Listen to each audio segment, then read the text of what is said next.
He needed me that night. You would have understood if you trusted me, she said after spending the night at her ex's apartment on our anniversary. I didn't respond. Just went to the bedroom and started packing. Found the ring box I'd hidden in my drawer. Put it in my pocket. She saw it from the doorway. Went pale. I walked past her and left. Hey viewers, before we move on to the video, please make sure to subscribe to the channel and hit the like button if you want to see more stories like this. Thanks. I didn't scream. I didn't throw the vase she bought in Tulum against the wall. I didn't demand to check her phone. When you reach a certain level of clarity, rage just feels inefficient.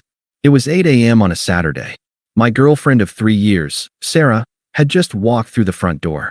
She looked wrecked, but not. I just spent the night at a hospital saving a life, wrecked. She looked. I stayed up until 4 a.m. drinking cheap wine and trauma bonding, wrecked. She dropped her keys on the console table. The sound echoed like a gunshot in the silent apartment.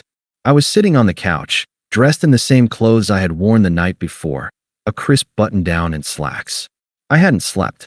Oh, you're awake, she said, kicking off her boots. She rubbed her temples, feigning a headache to buy sympathy. God, what a nightmare. I am exhausted. She walked past me toward the kitchen, expecting me to follow her like a puppy, expecting me to ask if she was okay. When I didn't move, she paused and turned around. The air shifted. She saw the shirt. She saw the unlit candles on the dining table behind me. She saw the unopened bottle of vintage Cabernet, a $200 bottle, sitting next to 2 empty, pristine glasses. Mark, please, she sighed, her voice dripping with preemptive annoyance. Don't do this. Don't start. Start what? I asked. My voice was frighteningly calm. The silent treatment thing. Jason was in a really bad place, okay? He was spiraling. He called me in a panic. If I hadn't gone over there, I don't know what he would have done. Jason, her ex. They broken bird. She dated for 2 turbulent years before me. The guy who was an aspiring DJ at 24 and remains an aspiring DJ at 29. For 3 years, I had been the rock, the stable engineer who paid the bills, planned the trips, and fixed the leaking sinks. Jason was the crisis, the chaotic artist who only called when he was broke, high, or lonely. It was our 3rd anniversary, Sarah, I said. We had reservations at Le Bernardin. I booked that table 4 months ago. She rolled her eyes. Actually rolled them. I know. And I feel bad about the dinner, I do. But this was a life or death situation, Mark. He was talking about ending it. What kind of person would I be if I ignored that because of a dinner reservation? There it was. The pivot. She was trying to make me the villain for caring about our milestone. So he was suicidal? I asked. Yes. He was hysterical. Did you call 911? She froze. What? If he was an immediate threat to himself, you should have called emergency services. Professionals. Did you call them? No. Mark, I didn't call the cops on him. He just needed someone to talk to. He needed to not be alone. I stood up and walked toward her. As I got closer, the smell hit me. It wasn't the antiseptic smell of a crisis center or a hospital waiting room. It was distinct. Stale vape smoke. The sour tang of spilled IPA. And underneath it all, the aggressive, musky scent of Santal 33, Jason's signature cologne. You smell like a dive bar, I stated. Her face flushed a deep, guilty crimson. After he calmed down, we had a drink to settle his nerves. We fell asleep watching a movie. On the couch. Nothing happened. You missed our anniversary to get drunk with your ex-boyfriend because he was lonely. He needed me, she shouted, her voice cracking. God, you are so insecure. You can't handle that I care about people? You would have understood if you actually trusted me instead of being so jealous. That sentence broke it. You would have understood if you trusted me. I looked at her. Really looked at her. I saw the smear of eyeliner she hadn't washed off. I saw the defensiveness in her posture. She wasn't sorry. She felt entitled to my patience. She felt entitled to my stability while she got her emotional fix from the chaos of her past.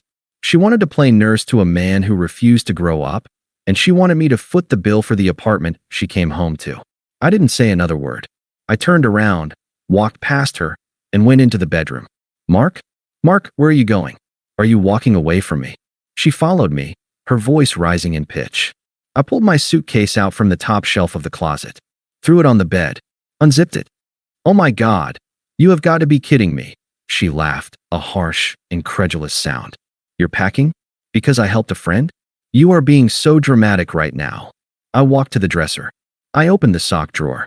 Mark, stop it. Talk to me. I reached into the back of the drawer, under the heavy wool socks I used for hiking. My fingers brushed the cool, fuzzy velvet. I pulled out the box. It was a small, navy blue box. Inside was a platinum band with a 1.5-carat solitaire diamond. I had spent 6 months saving for it. I had driven 2 hours to a specific jeweler to get the cut right. I was going to propose over dessert last night. I turned around. Sarah was standing in the bedroom doorway, hands on her hips, ready to launch into another speech about my lack of empathy. Then she looked at my hand. Her mouth was open, mid-sentence, but the sound died in her throat. Her eyes went wide. Her face didn't just pale, it went gray. Her hands dropped from her hips to her sides, limp. The arrogance vanished, replaced by a sudden, horrific clarity. She looked at the box. Then she looked at the suitcase. Then she looked at me. Mark, she whispered. The word came out like a choke. Is that? Were you? I didn't answer. I didn't open the box to show her the ring she lost.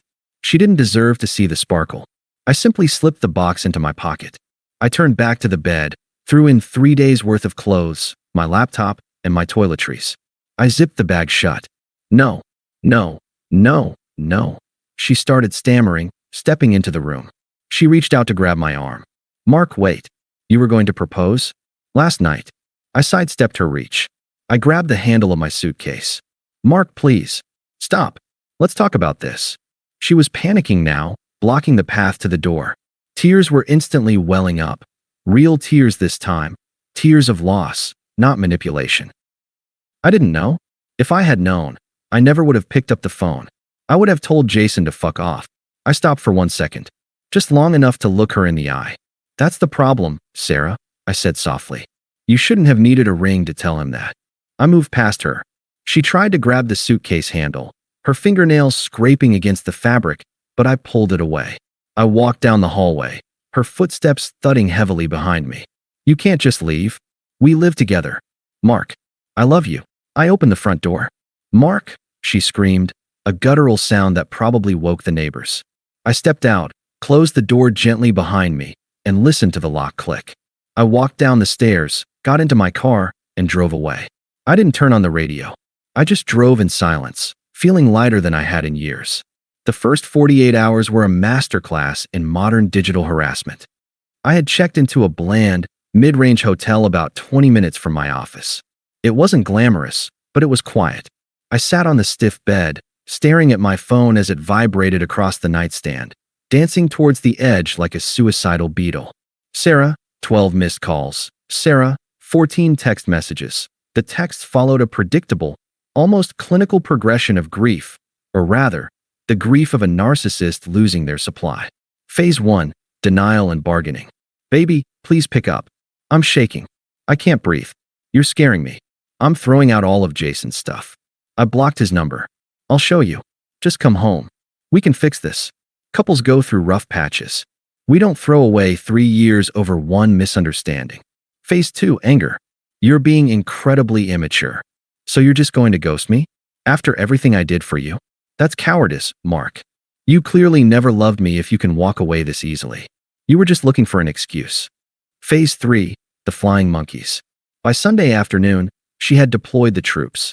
Her best friend, Jessica, a woman who had cheated on 2 husbands and considered herself a relationship expert, blew up my phone. I made the mistake of answering one call, mostly because I needed to know if Sarah was going to burn the apartment down. Mark, you need to stop this performative cruelty. Jessica snapped before I could even say hello. Her voice was shrill, echoing in the receiver. She is on the floor, Mark. On the floor, crying her eyes out. You can't just dangle an engagement ring in her face and then abandon her. That is psychological abuse. I was sitting by the hotel window, watching traffic crawl along the interstate. I felt a strange detachment, like I was watching a movie of my own life. I didn't dangle it, I said calmly. I packed it. It belongs to me. Just like the rent money she's going to need next month. You are heartless, Jessica spat. She made a mistake. She was trying to be a good friend. Jessica, I cut in, my voice low. She came home smelling like his cologne and stale beer. She didn't save a life. She went on a date. Tell Sarah she has until the end of the month to figure out the lease. I'll pay my half until then. After that, she's on her own. I hung up and blocked Jessica's number. Then I blocked Sarah's sisters. Then I muted the notifications for our mutual friends. I went to work on Monday like a ghost. I focused entirely on spreadsheets and structural loads. It was meditative. When you're dealing with betrayal, there is something incredibly soothing about math. Math doesn't lie. Math doesn't gaslight you.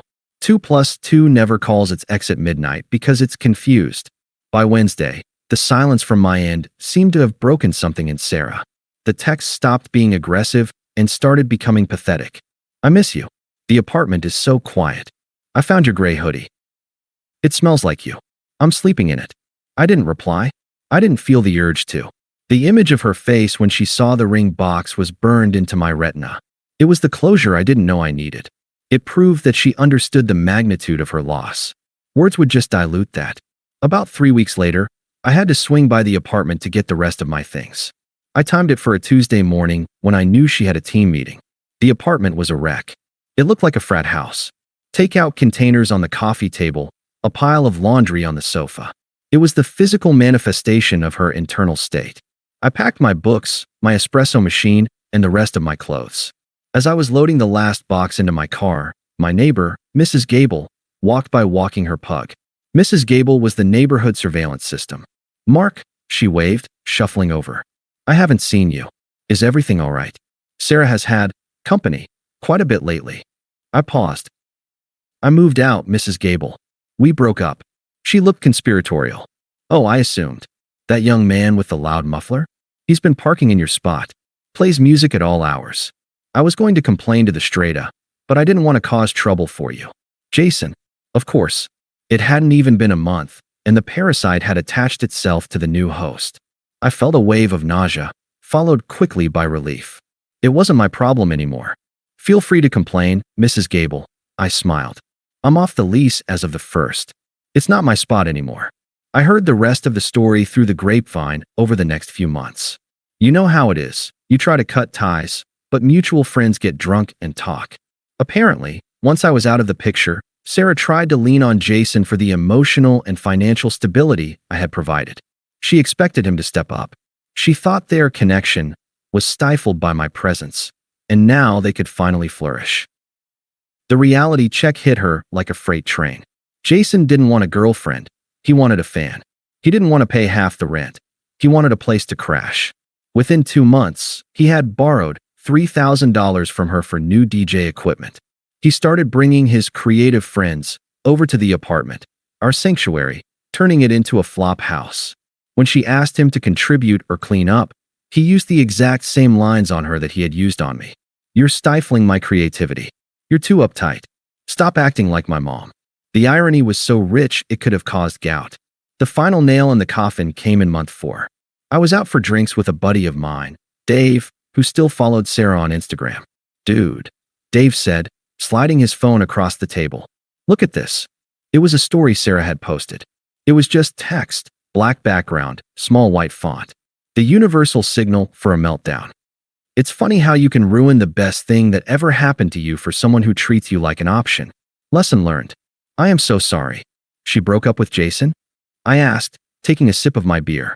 "Better," Dave grinned. "Jason cheated on her. With a 19-year-old promoter he met at a club. Sarah came home early and found them." I laughed. I couldn't help it. It was a short, sharp bark of laughter. "She's been asking about you," Dave said cautiously. "She knows I'm seeing you tonight. She wanted to know if you're seeing anyone." I thought about the woman I had met at the rock climbing gym a few weeks ago. Elena. She was a pediatric nurse. She was funny, direct, and had her shit together. We had gone on 3 dates. No drama. No exes lurking in the shadows. Just easy, comfortable chemistry. "Tell her I'm doing great," I said. "And tell her I sold the ring." Dave's eyebrows shot up. "You sold it?" "Yep. Last week." "What did you do with the money?" "I bought that vintage Ducati I've been talking about for 5 years," I said, signaling the waitress for the check. Sarah always said motorcycles were too dangerous. She wouldn't let me get one. I stood up, grabbing my jacket. "Turns out," I said, "she was the dangerous one." 6 months passed. If you've never rebuilt a life from the ground up, let me tell you, it's addictive. The first month is hell, the second is work, but by the third, you realize how much dead weight you were actually carrying. I wasn't just free of Sarah. I was free of the anxiety she masked as passion. I was free of the constant need to manage her emotions, her crises, her doubts. I threw myself into everything I had put on hold. I worked harder, but smarter. I got a promotion to senior project manager, which came with a significant raise. I took the Ducati on weekend trips up the coast, feeling the wind tear past me, clearing out the last cobwebs of the past. And I started seeing Elena properly. It was different, quiet. When Elena had a bad day at the hospital, she didn't lash out or disappear. She told me about it. We ordered Thai food, and we watched bad sci-fi movies. There were no games, no tests of my loyalty, just two adults building something solid. One Tuesday evening, I was at a high-end furniture store downtown. I was buying a new sectional for my condo, a place I bought with my own money, decorated with my own taste. No beige throw pillows. No live, laugh, love signs. I was testing the firmness of a charcoal leather sofa when I felt eyes on me. The hairs on the back of my neck stood up. It's a primal instinct, knowing when you're being watched. I turned around. Standing near the entrance, looking like a ghost of her former self, was Sarah. She looked diminished. That's the only word for it. She was wearing old yoga pants and a stained hoodie. Her hair was pulled back in a messy, frantic bun. She looked tired, aging 5 years in the last 6 months. She was holding a cheap iced coffee, and she was staring at me like I was a mirage. I didn't panic. I didn't feel a spike of adrenaline. I just felt bored. She hesitated, then walked over. Her walk was tentative, missing that arrogant strut she used to have. "Mark," she said. Her voice was small. "Sarah," I nodded politely.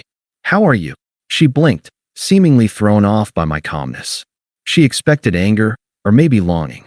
She didn't know what to do with indifference. I'm okay," she lied. Her eyes darted over my outfit. A tailored jacket, good boots. She looked at the expensive sofa I was leaning against. "You look really good." "Happy." "I am," I said. "I really am." She bit her lip. I saw the gears turning. She was looking for an opening. "I heard about the promotion," she said. "Dave told me. Congratulations. You always worked so hard. I always said you'd run that place someday." "You actually said I worked too much and lacked spontaneity." I corrected her gently. "But thank you." She flinched. "Mark, look, can we talk? Just for 5 minutes? I tried texting you, but I blocked you, Sarah." I know you did. And I deserved it." She took a step closer, invading my personal space. The smell of stale coffee and desperation was palpable. "But I need to say this. I need you to know that I messed up. Big time. Jason, he was a mistake. A massive, horrible mistake." I checked my watch. Not as a power move, but because I actually had dinner plans. "I know," I said. "I heard. He was abusive, Mark. Emotionally. He used me. He drained my savings. I'm staying on Jessica's couch right now because I couldn't afford the rent on the old place alone." Tears started to well up in her eyes. I realized something. Every time he treated me like dirt, I thought of you. I thought of how safe I felt with you. How you never made me feel anxious. She reached out, her hand hovering near my arm. "I miss us, Mark. I miss my best friend. I know I broke your trust. But people grow. I've grown. We can start over. Slowly. I can make it up to you." This was it. The moment she had rehearsed in the shower for weeks. The pitch. I looked at her hand. Then I looked at her face. I remembered the anniversary. I remembered her standing in the hallway, smelling like him, telling me I was insecure for having boundaries. "Sarah," I said, my voice steady. "Do you remember what you said to me that morning? When you came home?" She frowned, confused. I said a lot of things. "You said, you would have understood if you trusted me." She nodded eagerly. "Yes, and I know I was wrong to say that." No. I cut her off. "You weren't wrong." She froze. "What?" "You were right," I said. "If I had trusted you, I would have been a fool. But I trusted myself instead, and I understood exactly what I had to do." I stepped back, putting distance between us. "I don't hate you, Sarah. I don't think about you enough to hate you. But we aren't starting over. We aren't anything. You chose a life of chaos, and I chose a life of peace. And I'm not trading my peace to fix your mistakes." Her face crumpled. "But the ring. Mark, you bought a ring. You wanted to marry me. You can't just turn that love off. I didn't turn it off, I said. You killed it. That morning, you looked me in the eye and chose him. The ring was just a piece of metal after that. I sold it, I added. It paid for the down payment on this condo.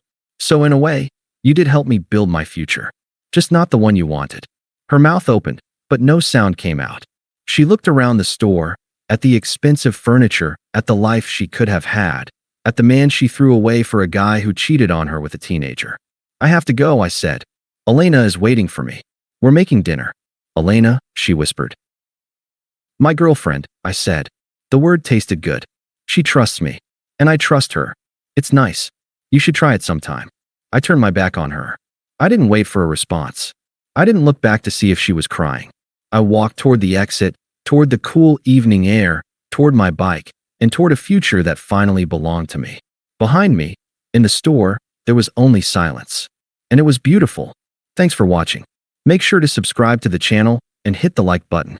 What do you think about this story? Share it in the comments.